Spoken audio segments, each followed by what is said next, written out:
UP की योगी सरकार ने इस बार एक ऐसा फैसला लिया है जिससे हर जगह उसकी थू थू हो रही है, पूरी नाक कटा कर रख दी है। हालात ये हो गए हैं कि आज लोग खुलकर बीजेपी और उसकी सरकारों को लानत भेज रहे हैं कि इसने नफरत की सारी हद पार कर दी है। इतनी बड़ी यूनिवर्सिटी, कई एकड़ में फैला ये विश्वविद्यालय देख रहे हैं आप लोग, जहां ना जाने कितने छात्र पढ़कर अपना बेहतर भविष्य बना सकते हैं, इसको पूरी तरह से मिट्टी में मिलाने का फैसला लिया गया है। इस पर अगले 15 दिन में बुलडोजर चलाया जाएगा। क्यों? क्योंकि ये आजम खान की जौहर यूनिवर्सिटी है। हालांकि तर्क क्या दिया जा रहा है कि इसका नक्शा पास नहीं था। सारी कार्रवाई संपन्न होने के बाद ये तथ्य प्रकाश में आया है कि जौहर यूनिवर्सिटी में 40 भवनों का निर्माण किया गया था, जिसमें से मात्र 2 ही भवन ऐसे हैं जिनका मानचित्र स्वीकृत है। शेष 38 जो भवन है बिना मानचित्र स्वीकृत कराए बनाए गए थे।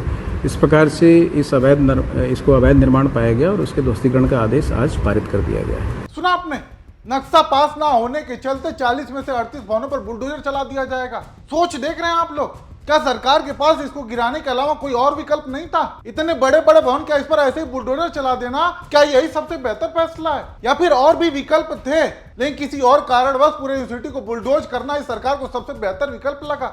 या फिर सरकार भी इसी तलाश में थी कि कैसे भी करके इस जौहर यूनिवर्सिटी को मिट्टी में मिला दिया जाए? आज ये तमाम सवाल हर किसी के मन में उठ रहे हैं। सोशल मीडिया पर तो चिंताओं की बाढ़ सी आई हुई है। लोगों ने इस फैसले को लेकर योगी सरकार को ऐसे शब्दों में सुनाया है कि फिर पूछिए ही मत। पत्रकार हैं कृष्णकांत, वो लिखते हैं यूपी सरकार आजम खान की जौहर यूनिवर्सिटी को ढाने जा रही है, जबकि अगर यूनिवर्सिटी में कुछ अवैध काम हुआ है तो सरकार इसे अपने नियंत्रण में भी ले सकती है। बनी बनाई यूनिवर्सिटी को गिराने का फैसला क्यों? क्योंकि भाजपा इससे बेहतर सोच ही नहीं सकती। भाजपा एक लुटेरी और विध्वंसक पार्टी है। 12 साल में उसने ऐसा कुछ नहीं किया जो वो गिना सके। विध्वंस, तबाही और बर्बादी भाजपा का मुख्य काम है। वाकई सरकार इस यूनिवर्सिटी को अपने नियंत्रण में भी ले सकती थी, लेकिन उसने ऐसा नहीं किया, बल्कि बुलडोजर चलाना उसे सबसे बेहतर विकल्प लगा। हालांकि जो तर्क दिया गया है कि नक्शा पास नहीं है, तो ऐसे में अगर इसी तर्क से देखा जाए तो केवल यूपी में ही न जाने कितने मकानों पर बुलडोजर चल जाएगा। और केवल मकान, इमारत ही नहीं, बल्कि सवाल तो यहाँ तक उठते हैं, क्या सीएम हाउस का नक्शा पास है? क्या मुख्यमंत्री आवास का नक्शा पास है?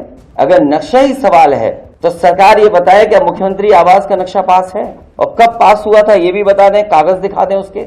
इसका मतलब ये हुआ कि आपने जानबूझ करके जिनसे आपको बदला लेना था, नीचा दिखाना था। सुना आपने, सीएम हाउस तक के नक्शे पर सवाल खड़े हो रहे हैं। ऐसे में केवल ये तर्क देकर पूरी यूनिवर्सिटी पर बुलडोजर चला देना, क्या ये कहां तक उचित है? हालांकि इस पर कांग्रेस से राज्यसभा सांसद इमरान प्रताप गढ़ी, उन्होंने बड़ा सही तर्क दिया है। लिखते हैं कि जब जौहर यूनिवर्सिटी का निर्माण हो रहा था तब वो क्षेत्र रामपुर डेवलपमेंट अथॉरिटी के दायरे में नहीं आता था। बाद में प्राधिकरण ने अपना दायरा बड़ा कर लिया और अब रामपुर डीएम कह रहे हैं कि जौहर यूनिवर्सिटी का नक्शा पास नहीं है, तो गिराने का आदेश पारित कर दिया गया।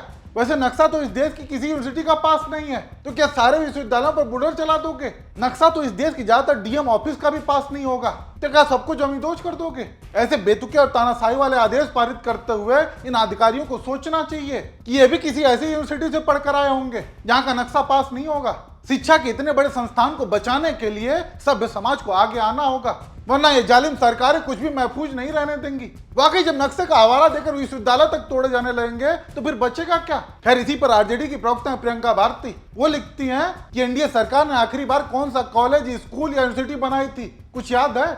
1 लाख स्कूल जरूर बंद कर दिए। अब बच्चों का भविष्य बर्बाद करने के बाद युवाओं की बारी है। आजम खान की मोहम्मद अली जौहर यूनिवर्सिटी पर अब बुलडोजर चलाएंगे क्योंकि नाम मोहम्मद अली जौहर यूनिवर्सिटी है। नहीं तो ईमानदारी से बताइए कि कितने मंत्री, विधायक और सांसद हैं जिनके घरों के नक्शे पास होंगे? उनका घर ढाने की हिम्मत है? शिक्षा व्यवस्था तबाह कर दी है, जो बना बनाया है उसे भी बर्बाद कर रहे हैं। शर्म करिए, दिल कैसे नहीं पसीजता? वाकई सवाल उठने लाजमी है और उठने भी चाहिए। हालांकि इस पर भी एक पत्रकार ने बड़ा दिलचस्प ट्वीट किया है। लिखते हैं कि देश में सैकड़ों नेताओं ने अपने मकान और दुकान बचाने के लिए पार्टी बदल ली और सब कुछ सुरक्षित कर लिया, लेकिन आजम खान ने वीरता की कहानी वाले ज्योतिरादित्य सिंधिया की तरह मौका देकर पार्टी नहीं बदली, जेल में ही अपनी जिंदगी तबाह कर रहे हैं। वाकई अगर आजम खान ने भी मौका देकर पार्टी बदल ली होती तो आज सब सुरक्षित रहता और आराम से मस्त बाहर की जिंदगी जी सकते थे, मंत्रालय तक का लाभ उठा सकते थे, लेकिन उन्होंने अपने ईमान से समझौता नहीं किया, लिहाजा जेल में सजा काट रहे हैं। खैर, इसी बीच आजम खान के पुराने भाषण के कुछ अंश जरूर वायरल हो रहे हैं, जहां वो शिक्षा के जरिए युवाओं को आगे बढ़ाने पर जोर दे रहे हैं। ये वतन हमारा है, हमारे पूर्वजों का है। इस वतन से हमें बेदखल नहीं किया जा सकता। ये लिबास काम नहीं आएगा, हमारे मजबूत मकानात महफूज नहीं रह जाएंगे। जमाना तुम्हें जाहिल और अनपढ़ देखना चाहता है, हिंदुस्तान के मुस्तकबिल का हिस्सेदार नहीं बनाना चाहता। अगर तुम भी अपने बारे में नहीं सोचोगे तो अब 7 समंदर पार से कोई तुम्हारा हाथ पकड़कर कलम देने वाला नहीं है। पढ़ो, एक वक्त का खाना अगर घर में न बने तो न बने, लेकिन बेटी स्कूल जाना चाहिए, बेटा स्कूल जाना चाहिए। 47 में बंटवारे के वक्त हमें हक था पाकिस्तान जाने का, आपको नहीं था। हमें हक था, लेकिन हमारे अजदाद ने ये तय किया कि ये वतन हमारा है, हमारे अजदाद की कब्रें हैं यहाँ, हमारे बुजुर्गों के मज़ारात हैं यहाँ। वही लोग गद्दार हो गए। वाह बादशाह वाह, देश के 2-3 लोगों से देश लुटवा दिया तुमने, मासूमों के मुंह से रोटी का निवाला छीन लिया तुमने, करोड़ों नौजवानों को नौकरियों का दिलासा देकर उनसे नौकरियों की आस छीन ली तुमने।